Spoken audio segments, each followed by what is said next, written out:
Voilà, donc ça c'est le résultat final qu'on obtient. Et on va voir comment on a pu générer ce diagramme de contexte automatiquement à partir du démarrage. Et je vais vous montrer comment construire un exemple comme ça, from scratch dans Architect. Vous allez voir qu'en fait, ça fonctionne pour n'importe quel modèle de données et n'importe quel flow IA que vous voudriez appliquer. Donc voici une overview de la présentation. On va commencer par faire un petit modèle de données from scratch pour faire notre analyse fonctionnelle externe, analyse de besoin. Et puis ensuite, on va étendre le modèle de données avec les workflows IA de Architect.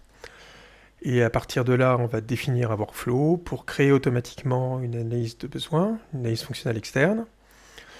Et in fine, on va faire marcher ce workflow pour obtenir le résultat. Étape numéro 1, on va faire un modèle de données sur la base de la méthode apt pour une usine de cocoa. Donc on va vraiment partir de rien. On va l'appeler Chocolate Factory. Oui, c'est un peu surprenant, mais en général, on a des modèles de données qui peuvent être assez élaborés. Ici, l'objectif, c'est de montrer qu'on peut vraiment partir de from scratch et faire quelque chose assez rapidement. Donc, on va considérer notre système d'intérêt. C'est un type de données. Allez, on va lui donner un look and feel. On va imaginer qu'il y a des éléments du milieu extérieur qu'on va appeler des stakeholders. Idem, on va leur donner un look and feel un petit peu différent. Et puis, on va envisager les fonctions de contrainte qui vont des éléments du milieu extérieur vers le SOI, et ce sera notre petit modèle de données initial. Donc, on va appeler ça des constraint functions. On va dire que c'est un lien. Et alors, on peut être plus précis. On va même dire que c'est un lien qui va des EME vers le système d'intérêt. Ici, sur les propriétés de notre système d'intérêt, on va dire c'est un lien, et en plus, il est rentrant. Ok, notre modèle de données est satisfaisant. On va créer un filtre ou encore un point de vue pour l'éditer. Donc appelons-le analyse fonctionnelle de besoin. En fait, ce ne sera pas une analyse complète, mais bon, c'est un début. Et vous voyez qu'on peut rajouter notre système d'intérêt et puis nos EME. Donc on va commencer avec la Chocolate Factory. Voilà. Donc on a fini notre étape initiale. Maintenant, on va étendre notre modèle de données avec la notion de workflow IA afin de pouvoir définir des workflows dessus. Donc on sélectionne la commande modèle import. Ça dure environ 30 secondes. Ok, donc on voit qu'on a tout un ensemble d'objets qui ont été rajoutés ici. On verra comment on s'en sert. Et ça, c'est ce qu'on appelle un workflow IA. Et on a une vue spéciale qui a été développée, éditée ici pour créer des workflows IA. Donc l'installation est terminée. Ok, donc on a fini l'étape 2. On a rajouté nos workflows. Maintenant, on va les utiliser. On va créer un workflow pour faire automatiquement l'analyse fonctionnelle de besoin. En tout cas, une partie de l'analyse fonctionnelle de besoin. Allons-y. Alors, il faut double-cliquer sur la racine. On va créer notre workflow. On va l'appeler External Functional Analysis. Et on va commencer à travailler. Alors, en général, ce qu'il faut faire, c'est définir des objets de référence. Donc ici, on va définir route. Et on va définir Chocolate Factory.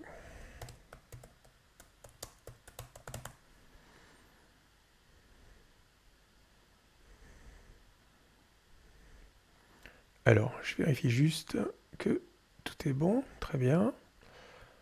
Donc là, les propriétés à définir, c'est de dire que route, c'est effectivement le main object.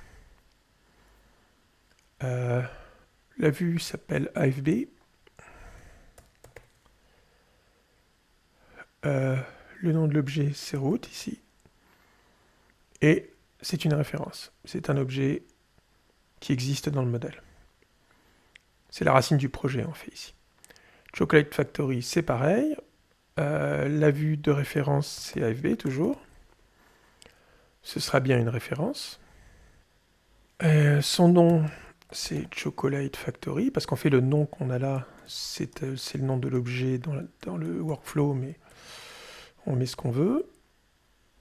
Et là, par contre, on pointe un vrai objet, et son type, c'est SOI.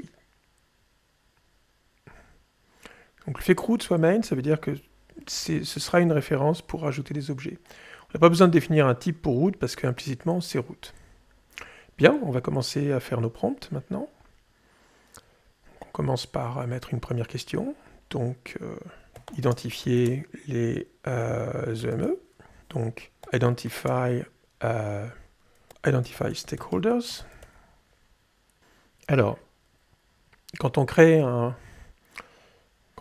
prompt, en fait, dans le workflow, il faut dire dans quel format on souhaite voir les résultats. Donc, je rajoute ici quelque chose qui s'appelle data format. En fait, c'est pas data format qui est réellement intéressant, c'est le type de données qu'on va mettre dedans, mais on va quand même vérifier que tous les attributs sont bons. Et le model type qu'on va mettre ici, c'est stakeholder. Et là, il faudra faire référence à stakeholder, le même que celui qui est dans le modèle de données. Voilà, donc on va aller voir les propriétés. Le type, celui-là, c'est stakeholder.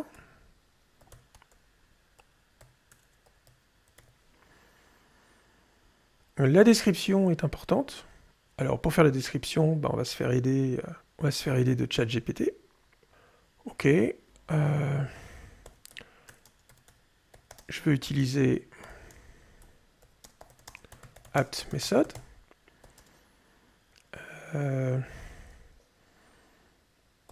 I want to translate EME as stakeholder. Please give me a good description of what stakeholders can be. Donc il connaît la méthode apt. Et à partir de là, interacts with or impact the system under study. Hop là. Je ne sais pas s'il faut prendre les catégories aussi. On va laisser se débrouiller là-dessus. Mais on va prendre ça comme description. OK. Donc ça, c'est ce qu'on veut. Le data format qu'on veut, c'est une liste, en fait, ici, puisque ce sera la liste des stakeholders pour notre système d'intérêt. Ici, on peut mettre éventuellement un commentaire pour guider la structuration. Je pense que ce n'est pas nécessaire. Et puis, on va définir notre question, notre prompt, et on va dire « Identify all stakeholders for system of interest ». En system of interest, ici, c'est Chocolate Factory. OK. Donc là, on a fait notre premier prompt, et l'objectif, c'est qu'on produise une liste d'objets de type stakeholder. Et si stakeholder avait une description, etc., tout cela serait rempli automatiquement par le prompt. OK, continuons. On va ensuite prendre ces stakeholders, et on va identifier les fonctions de contrainte qui s'échangent entre les stakeholders et le système d'intérêt qui est Chocolate Factory. Pour ceux qui connaissent bien la méthode apt. Pour ça, on fait un scope et on va rajouter une variable dans le scope qui va être un stakeholder. On va l'appeler STK.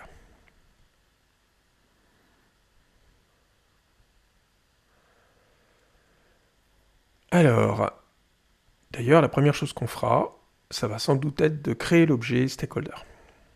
On va l'appeler create STK. Alors, j'explique. la liste des stakeholders qui va sortir de ce prompt. Qu'on appelle une réponse, c'est la réponse du prompt. Alors la liste, c'est liste STK, par exemple. Alors les flux ne sont pas affichés, on va les laisser s'afficher. Voilà. Et donc ça, STK ici, c'est un élément de cette liste. Donc ce scope ici, il sert à décomposer la liste en éléments et à dire quels sont les traitements qu'on applique pour chaque élément de la liste. Et puis on va faire une deuxième chose, on va dire, il y a un ordre des coûts ici. Et en fait, cette requête s'effectue avant toutes les opérations qui sont dans ce scope. Alors, create STK, oui, on va faire un STK, effectivement. On va le mettre sous route. Il va être au même niveau que Chocolate Factory, pour ceux qui connaissent la pieuvre ou les diagrammes de contexte. Et du coup, on va dire set parent. Donc le parent, c'est route. Ici, on voit dans cette fenêtre s'afficher toutes les variables qui sont disponibles en fait à un niveau au-dessus. On va faire set child. Et set child, c'est STK. OK. Et si je regarde les propriétés, je peux forcer un nouvel objet, pour le coup, ici, parce que de toute façon, il n'y en aura pas d'équivalent.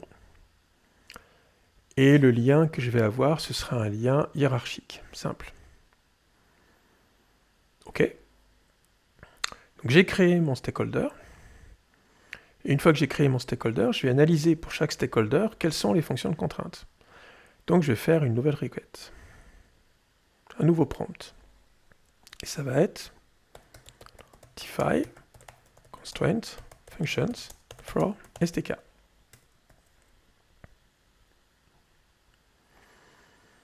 OK. Même chose, on va définir le format de données qu'on veut en sortie. Et pour ça, on va dire quel est le type de données qu'on veut produire. Là, c'est un exemple simple. On pourrait faire une liste chaînée de types pour faire une liste de n-uplés, par exemple. Donc, model type, ici, on fait, ça va être constraint function. Je vais l'appeler CF. Par contre, quand je vais décrire le type, là, il faut que je sois précis. Il faut que j'utilise le même que celui qui est dans le modèle de données. Donc, constraint function ici.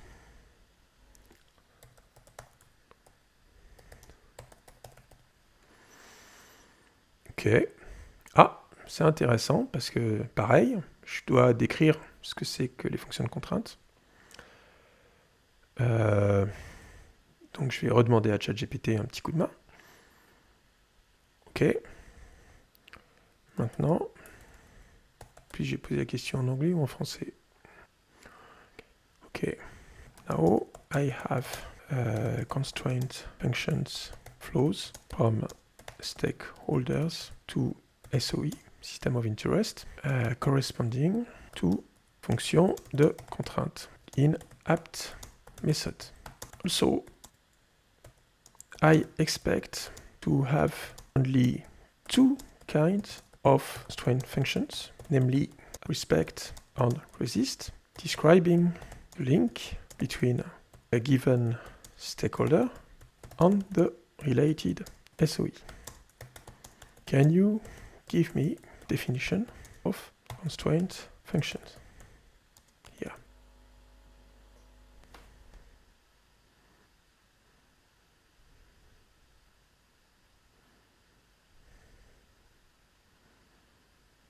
OK. OK, donc on a respect resist and on va dire for each stakeholder there is one respect function on constraint function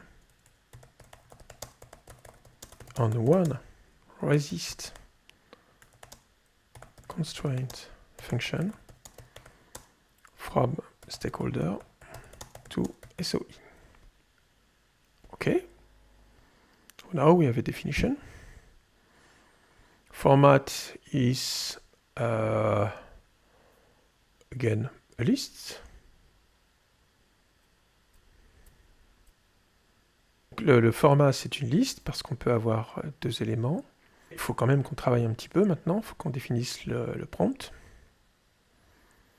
Qu'est-ce que c'est le prompt? Ben, c'est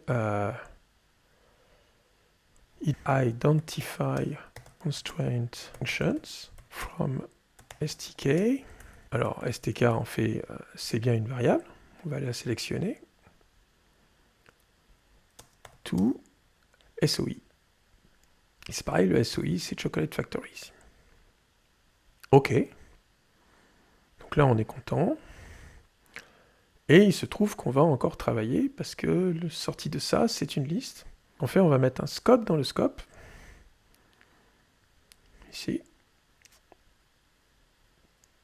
Et la bande variable qu'on va avoir, c'est une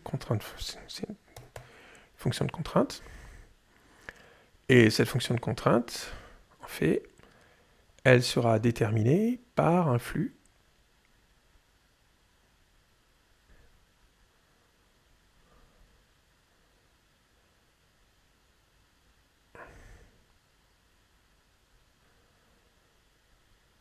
et ce flux, on va l'appeler list CF. Ok, donc liste CF, c'est une liste fonction de contrainte. Donc ça, on va l'agrandir. Il y aura aussi un ordonnancement, donc on fait ça, on va le faire avant ça.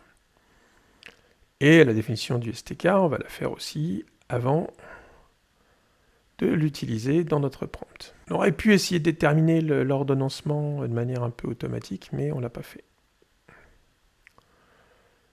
Parce que bon, l'utilisateur en général sait exactement dans quel ordre il veut que les choses se passent.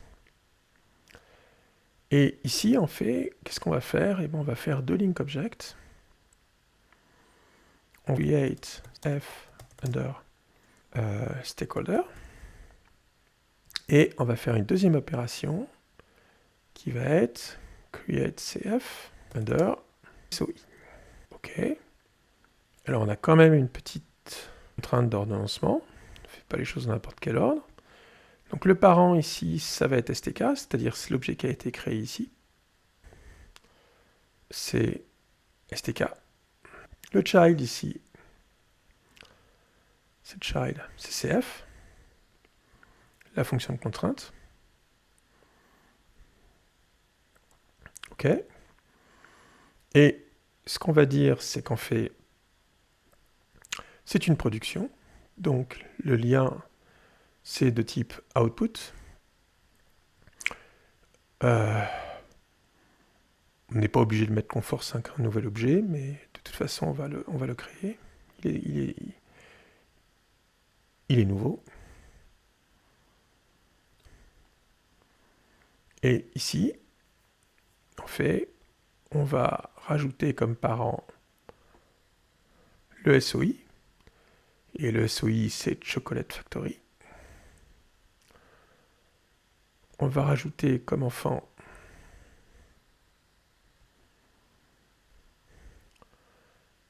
la fonction de contrainte. Et cette fois-ci, c'est une relation de type input. Voilà. A priori, on a terminé. Donc on a expliqué comment créer les prompts, on a expliqué l'ordre d'exécution, on a expliqué la création des objets dans le workflow. Et maintenant, on va lancer le workflow et regarder le modèle résultant. Pour lancer le workflow, on va ici.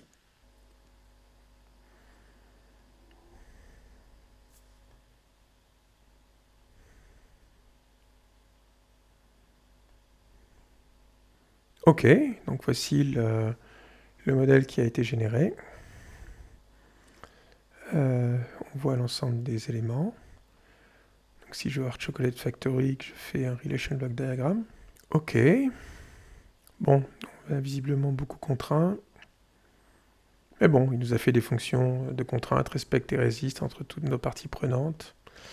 Et puis notre système d'intérêt comme prévu.